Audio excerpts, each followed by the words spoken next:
This season has been absolutely mental. From race to race, no one can predict what's going to happen next or what storyline is going to dominate the headlines, and in that spirit, I think it's fair to say that Franco Colapinto has arguably been the surprise of the season, given that I don't think anyone could have predicted that we'd even see him race for Williams, let alone predict that he'd be as good as he has been.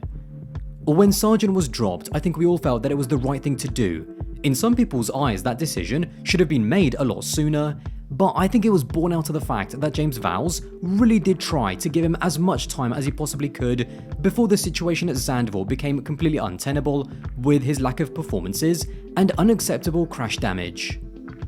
When Sargent was dropped, I made a video of course at the time talking about the situation and going back and reading those comments as well as the general thoughts of Formula 1 fans at the time. Whilst everyone obviously agreed that dropping Sargent was the right idea, there were people that were critical however of Williams choosing to replace Sargent with yet another inexperienced rookie. As I said in that video, I understood why Vowles chose Colapinto over an experienced driver like Mick Schumacher, who definitely contacted the team, because it was a way to show faith in the Williams Driver Academy, despite the fact that it didn't work out for one of their own. Just because it didn't work out with Logan Sargent doesn't mean that you have to abandon or be scared to give young drivers a chance. Liam Lawson, stepping in last year mid-season, was able to score points for AlphaTauri. Ollie Behrman has become the first driver in F1 history to score back-to-back points in his first 2 appearances for 2 different teams, and Colapinto has been even better than I think even Williams thought he'd be. To understand just how well Colapinto has done, you have to compare him to Logan Sargent, given that there's an identical benchmark for both drivers in Alex Albon. In 36 races, Sargent's head-to-head with Albon was 31-5. In races where they both reached the checkered flag, Sargent never finished ahead of Albon. Sargent also never outqualified Albon for a Grand Prix, and in their time together, Logan scored just 1 point to Albon's 39. Franco managed to surpass everything Logan achieved in just 2 races. After making his debut in Monza, which was definitely an acclimatization race for him which he executed very cleanly with no mistakes, Baku was then just an absolute dream.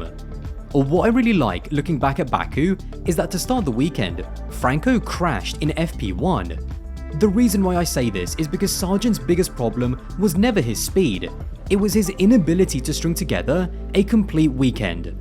When he had a crash in FP1, the weekend was basically over there and then, because his confidence was immediately shattered and he'd end up playing catch up throughout the entire weekend, not being able to maximize every single session.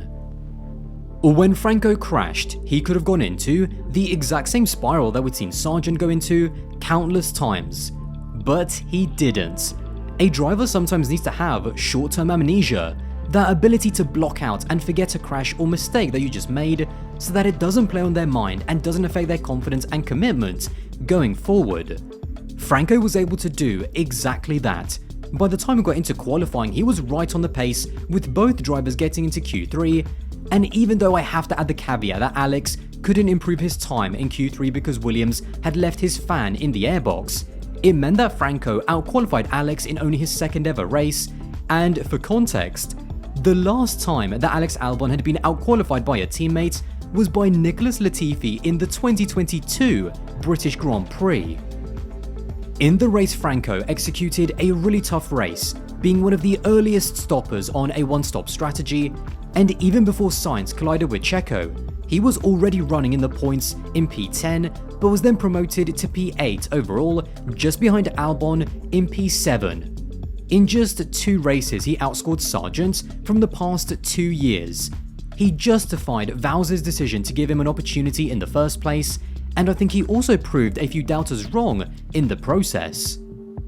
Baku very easily could have just been a flash in the pan, but his Singapore performance proved beyond any doubt that he was really starting to build some momentum. Around a very tricky track both technically and physically, where you'd expect a driver of his experience to struggle the most, yet again he was extremely competitive relative to Albon. The two qualified right next to each other in 11th and 12th, and then in the race, Franco's defining moment was undoubtedly his race start. He showed incredible bravery and judgment on the brakes, overtaking multiple cars into T1, and even though he ended up just missing out of the points in P11 when Checo jumped him in the pit stop phase, Franco really made an impression on the other drivers. The first impression was on his teammate who, after losing out in T1, came over the radio and was massively critical of his dive bomb, and then the second impression was from Sergio Perez, who, after struggling to find a way past him in the opening stint, was very complimentary of Franco's driving over the radio. In terms of the Albon team radio, in fairness to Alex, after watching the replay back after the race, he did backtrack a little bit and was much more level-headed that Franco didn't do anything wrong, but I love the fact that Franco, in just his third Formula 1 race, is already rattling Albon. Although teammates need to work together and need to have a productive relationship, it's totally healthy to inject a bit of competition between teammates, which ultimately is designed to make sure that they get the best out of each other. I think that radio message wasn't just a result of a frustrating start, but I also think it was an indication of the first hint of pressure on Alex's shoulders with how close and competitive Franco has been relative to him. Alex has done a fantastic job for Williams over the past 2.5 years, irrespective of who his teammate has been. And last year, I had him as one of my top 5 drivers of the season, given that his points alone were enough to give Williams 7th in the Constructors. However, we all know that the level of competition that he has faced in the other car going up against Latifi and Sargent has basically been none. Next year, going up against Carlos Sainz, we are going to get a very clear answer as to how good Alex really is, but the mere fact that Franco in such a short period of time has already been able to put Alex under more pressure, and pressure that he hasn't felt since going up against Max in 2020, that in itself I think is massively impressive from Franco. Of course, all of this is great, but it does leave Williams, and most importantly Franco, with a bit of a dilemma, because what does he do now? Although Franco has been announced as a Williams reserve driver for 2025, both of their race seats are completely locked out for the next 2 years, with Albon and Sainz having contracts until at least the end of 2026. As good as Franco has been, there is almost nothing that he can do to get into Williams, because James Vowles, having signed Albon and Sainz, basically has managed to secure a driver lineup that's too good for where Williams are right now. When a young driver is given an opportunity in less than ideal circumstances and manages to grab it with both hands like Franco has done, you've got to capitalize on having that hype and that momentum around you, because as we saw with Lawson after impressing this time last year, that momentum dies down very quickly if you're then unable to quickly secure a full-time drive. If he is to get a seat for 2025, then it can only really be at one of 2 teams, and that is either Sauber or RB. Now, the Red Bull RB situation is so chaotic and so volatile that literally no one knows what their driver lineup is going to be in a couple of months' time. Lawson has been brought into RB to potentially make a case to replace Checo for 2025, as I talked about in my previous video, and if that situation does materialize, I don't think Checo is going to accept being demoted to RB, and so given how impulsive Helmut Marko is, if he feels like a proven Colapinto would be a safe pair of hands, there could be a deal to be made to either loan him from Williams or just buy him out entirely from the Williams Driver Academy.